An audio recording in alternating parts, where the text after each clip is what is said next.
I was 17, I was working 3 jobs, I was going to college, and I would come home. I was living with my boyfriend's mom at the time, and there would be no electricity, no internet, and an eviction notice on the door.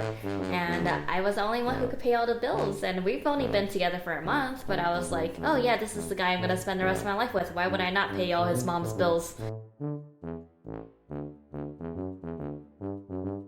Hi everyone, welcome to my channel and welcome back if you've been here before. My name is Jenny Wu. My channel's name is Jenny Wu Financeware. As you can see, I have a little special guest today. This is Great Kitty. That's literally her name, is Great Kitty. We're fostering her. She's one of our colony cats that we've been feeding for a few months, but she's so sweet, so we brought her inside. And she just had her first vet visit yesterday. Got all her vaccines and stuff.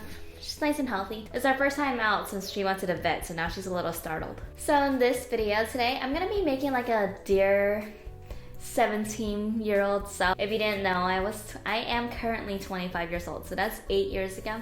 I know retrospect is like 2020, but isn't it fun to like reflect on all the new things that you've learned in life and how they kind of like affect you? So yeah, if you want to just sit and grab a nice cup of tea, we're gonna do a nice little reflection video while I pet my little foster kitty here. She's super curious right now, right? You curious? Yes you are. Yes you are. Yes you are. Pretty girl. The first thing I would tell myself at 17 years old is that you don't need to be in a relationship. I don't know what it was with like high school and college, but I just felt like you needed to be with somebody and like being single wasn't an option for whatever reason. I was a serial monogamist since like 14 and I've really never been single in my life since then. I've like always been in a relationship. So it's like really weird to think that I could have spent time by myself and not have to worry about somebody else. So when I was 17 years old, I got into a long relationship over 3 years old. So 17, and then I think I broke up like when I was like 21. And it was like, honestly, it wasn't even a good relationship because I was so not aware of anything in the world. And I wish I could have just smacked myself last year, smacked myself when I was 17 and be like, get it together, girl. Oh, not you. You don't need to get it together. You got it together. Yes, you do. Yes, you do, Great Kitty. Yes, you do. Yes. Good girl. I'm going to put you up here. Here, I'll sit back some so you're more comfortable. There you go. Here, let me tell you a brief story. I was 17. I was working 3 jobs. I was going to college. And I would come home. I was living with my boyfriend's mom at the time. And there would be no electricity, no internet, and an eviction notice on the door. And I was the only one who could pay all the bills. And we've only been together for a month, but I was like, oh yeah, this is the guy I'm gonna spend the rest of my life with. Why would I not pay all his mom's bills? You know, like I need internet to do homework. But yeah, that's like pretty much how it was. It was like just so many things that were red flags that I just didn't know. And I would tell myself that you didn't need to put yourself through that. Like I didn't need to have it figured out at 17. What else would I tell 17-year-old myself? Well, first of all, I had like such body insecurity issues at the time because the guy I was with was not a great guy and he used to always wish that I was like my high school weight or lower. And I'm talking about not just 17, but like, you know, to 21 because I was with him for a few years. But like he would always be like, oh, remember you used to weigh blank pounds in high school? You were so cute. And I was like, I was also a fetus, you know?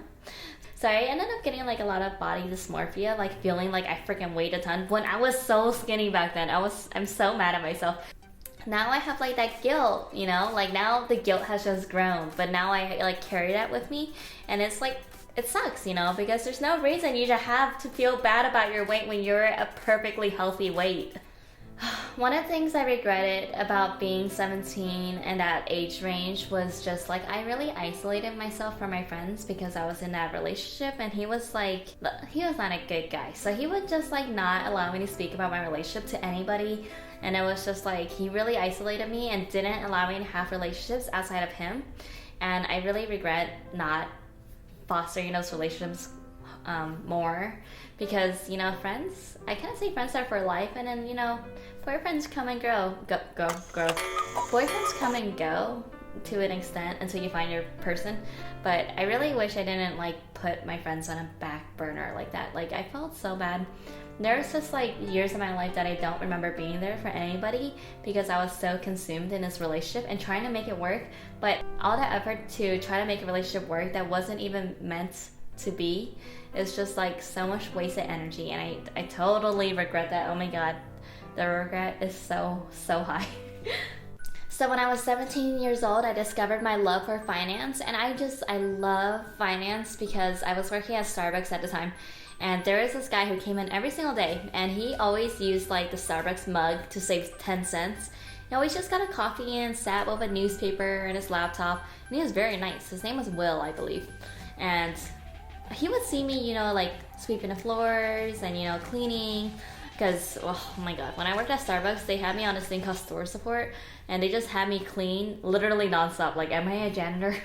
Like, they didn't rotate it at all, so I was just constantly cleaning. So he was like, hey, if you ever want to get out of this job, you know what field you should get into is finance. And I said, oh, why is that? And he said, well, because everything you see is finance. This store is finance, this chair, this desk, everything in this world is finance. And I was like, I was 17 years old. I was like cleaning toilets at the time. I was like, I have no idea what you're talking about, this old guy. He was super nice, but I was just like, he was just wise beyond my years. And then I spent some time thinking about it. I've always loved money management. Like when I was a kid, I used to always play those games that is like, you have like this much money to budget, and like what are you gonna buy? A CD player or like food, or what are you gonna buy a ticket for your mom to go to Paris? Wait, actually that's a lot. But yeah, like stuff like that. I've always loved resource management games, money management games. They're so fun. And the reason why it's so fun to me is I think it's like a fun puzzle. Like I love to see like delayed gratification, but also like seeing like, oh, how much can I get for my money and stuff like that. It's always been like a really fun concept to me. I would say to my younger self, like, thank God for him, because he really shaped my life. I mean, he really didn't like know who I was. I was some 17-year-old girl just working in this while I was working 3 jobs. He knew I worked so many jobs. He knew I was a go-getter, which is probably why he was like telling me to go into finance. That's one thing I would tell my 17-year-old self is do not go to university immediately. Go to community college because it's literally 1/8 of the cost. I wouldn't say I regret going to university right after high school. I would definitely say if I could redo it, I would do 2 years at community service because my university was, I think, like $4,000 or so a month. Oh, sorry, not a month. Oh my god, can you imagine? $4,000 like a semester, so like $8,000 a year. And then the community college was like $800 a semester to like $1,200. So it's like so much cheaper, and it was like closer to me too. So I would definitely tell myself to do community college before university and then transfer those credits to university. And just in general, I would take more summer school classes so I could have graduated sooner, because when I graduated, I was still like the youngest out of my field going into the career. But now there's like people who are like younger than me, and now I feel like I don't want to say I'm behind because I have more experience than them, but it's just like it's weird having people younger than you now, Or at least it is for me, because now I'm like, I'm not the youngest anymore. I'm so used to being, what are you doing? I'm so used to being the youngest, so it's kind of weird. I wish I had like more of an advantage because, everybody has like unfair advantages in life, and being young was my unfair advantage, and now I'm getting up there. Another thing I would say that I'm happy I did, but I wish I did more of, was investing into my 401k. If you don't know what 401k is, it's basically your employer-sponsored retirement program. I was only making $13 an hour or so back then, and I was working like 2 days a week, if even that. So my paychecks were like $80 or less. So putting anything in retirement seemed crazy, but I still did it. I was working 3 jobs at the time, and only one of them had a 401k, so I figured this would be the job that I put into retirement, because basically compound interest is just like the more you invest at a younger age, the more your nest egg is going to grow.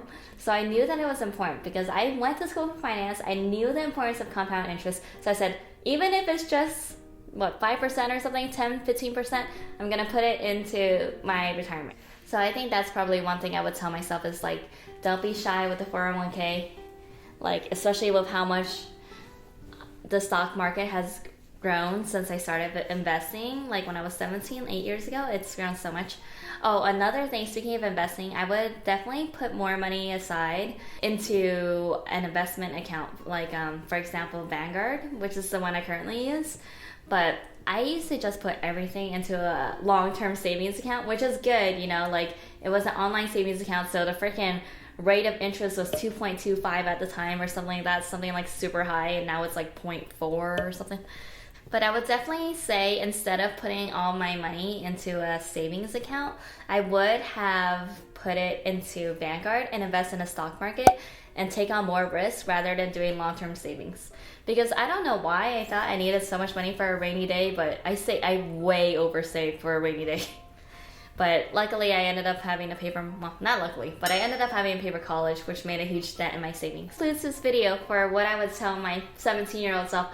It looks like I did a lot of things right, but then there's some things that were like definite red flags that I definitely ignored. But like I said, retrospect is 2020, and now, you know, I get to foster kitties, like this gray kitty here, and we're living a good life, me and my boyfriend, so I'm very thankful. I feel like everything happens for a reason, but it's always fun to like reflect and kind of be like, wow, if only I could talk to myself back then.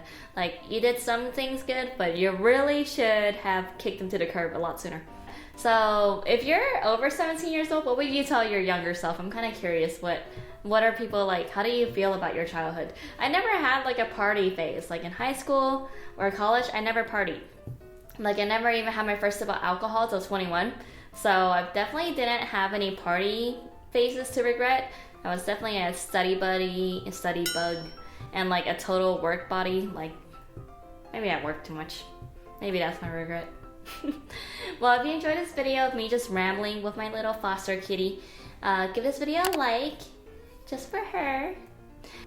And comment down below what you would tell your 17-year-old self. If you haven't already, go ahead and subscribe to this channel and ring the bell icon so you know the next time I make a video.